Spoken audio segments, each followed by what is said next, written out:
बच्चों को ज्यादा पढ़ा लिखा कर विदेश पहुंचाने की रीति चल रही है।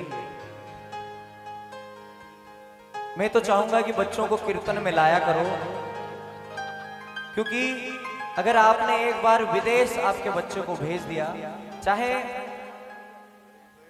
तनख्वाह कम मिले, पैसे कम मिले, लेकिन अपनी औलाद अपने पास अगर रहेगी तो बुढ़ापे में आपका सहारा बनकर रहेगी।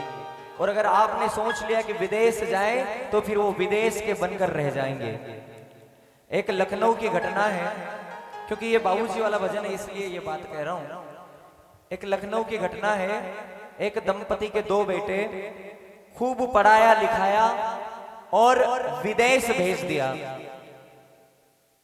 अब विदेश भेजने के बाद बेटे विदेश के ही हो गए। माता पिता, बूढ़े माता पिता, माँ 7 वर्षों तक बेटे का इंतजार करती रही, बेटे मिलने के लिए नहीं आए। इतने व्यस्त वो काम में रहे वहां पर कि वो मिलने के लिए 7 वर्षों तक नहीं आए। माँ हर बार उनको कॉल करती रही कि एक बार आ जाओ, मुझे एक बार देखना है, लेकिन वो बेटे नहीं आए। एक दिन माँ ने दम तोड़ दिया, वो मर गई।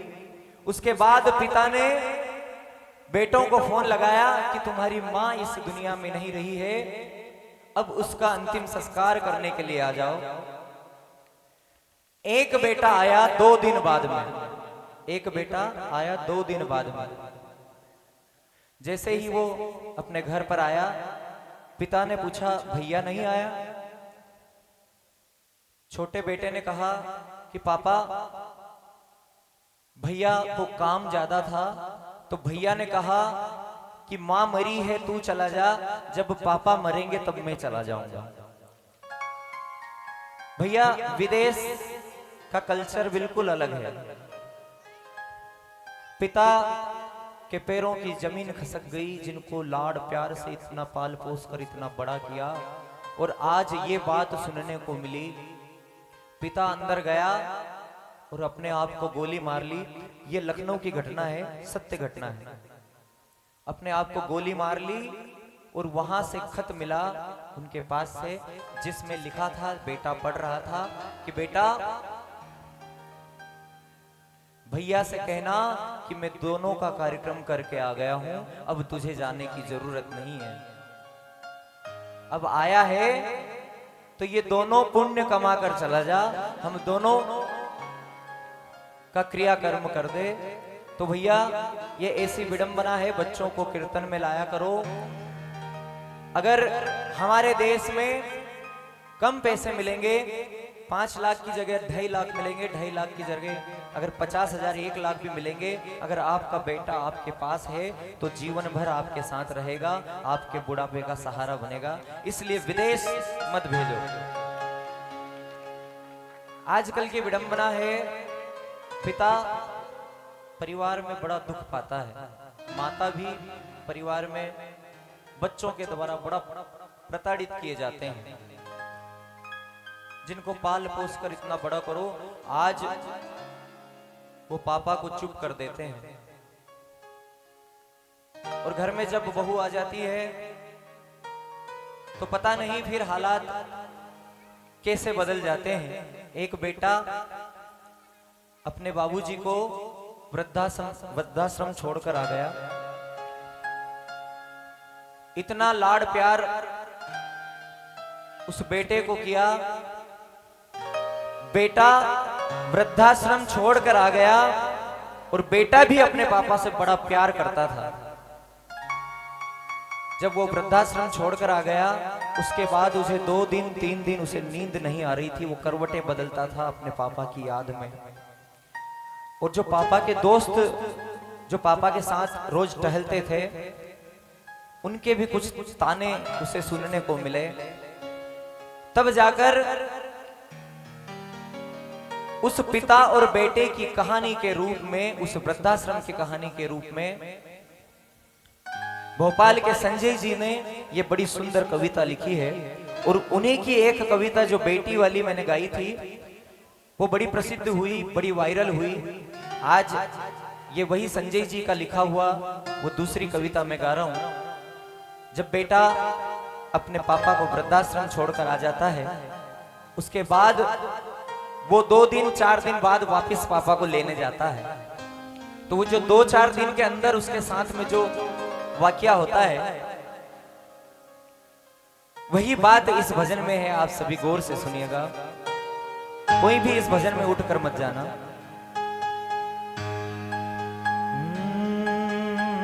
इसको बिल्कुल कार्ड पर ही रखना है कि मेरा सांचा था जो वो सांचा मैंने तोड़ दिया। ये बेटा कह रहा है कि मेरा सांचा था जो वो सांचा मैंने तोड़ दिया। बाबूजी आज तुम्हें आश्रम में छोड़ दिया। बाबूजी आज तुम्हें आश्रम में छोड़ दिया। वो बेटा अगली लाइन कहता है, क्या कहता है अपने बाबूजी से कि मैं जग रहा हूं तो वो भी न सो रहे होंगे। सिसकियां रोक कर बापूजी रो रहे होंगे। माँ मेरी स्वर्ग में बेचैन हो रही होगी। ऐसी पीड़ा कभी जीवन में ना सही होगी। माँ तेरे दूध में मैंने तो जहर घोल दिया। बाबूजी आज तुम्हें आश्रम में छोड़ दिया। बाबूजी आज तुम्हें आश्रम में छोड़ दिया। कई घरों में माता पिता बड़े दुखी रहते हैं। दिन रात मेहनत करता वो पिता जब ऐसी हालत पाता है तो सोचो उसके दिल पर क्या गुजरती होगी। वो बेटा अगली लाइन क्या कहता है, सभी गौर से सुनिएगा। पिता क्या होता है, सभी गौर से सुनिएगा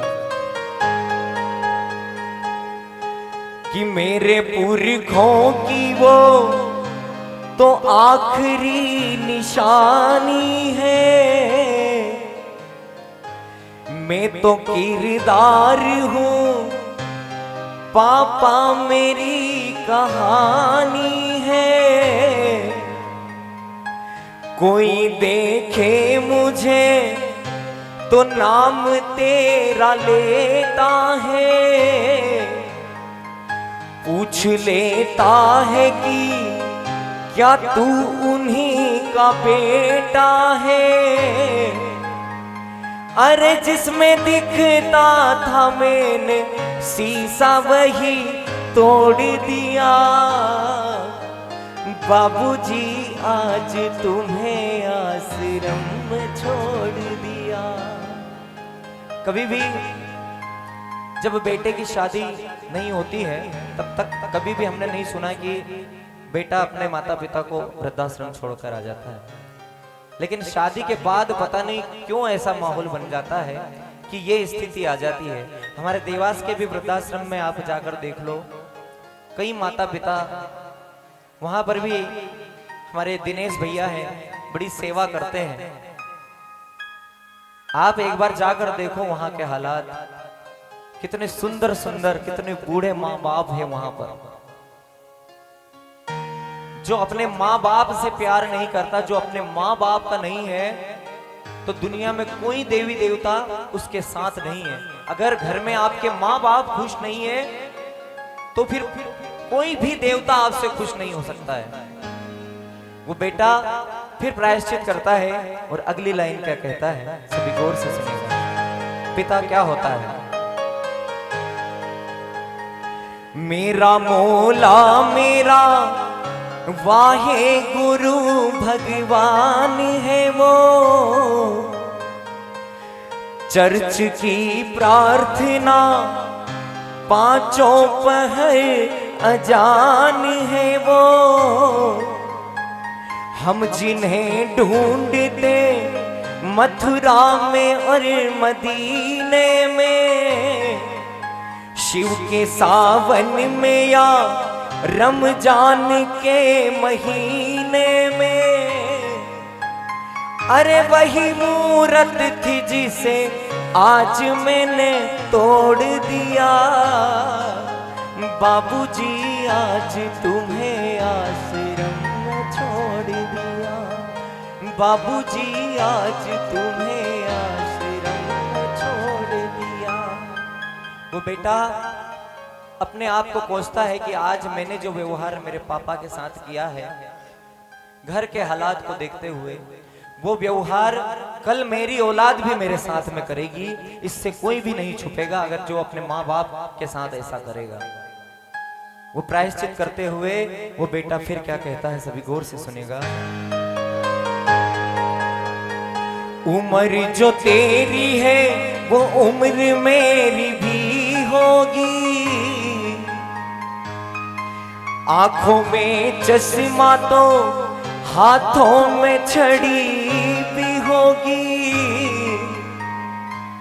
आज छोड़ा तुझे कल कोई मुझे छोड़ेगा,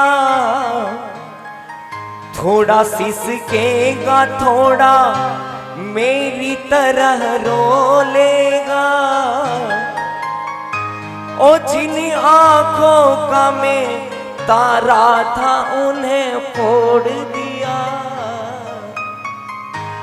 बाबूजी आज तुम्हें आश्रम में छोड़ दिया, बाबूजी आज तुम्हें आश्रम में छोड़। मेरा साचा था जो वो साचा मैंने तोड़ दिया। बाबूजी आज तुम्हें आश्रम में छोड़ दिया। ये कविता भी भोपाल के संजय जी द्वारा लिखी गई है। ये मेरे YouTube चैनल पर अपलोड होगी, आप सभी आशीर्वाद जरूर दें। अगर पसंद आई हो तो जरा ताली अपने माता पिता के लिए बजा दें।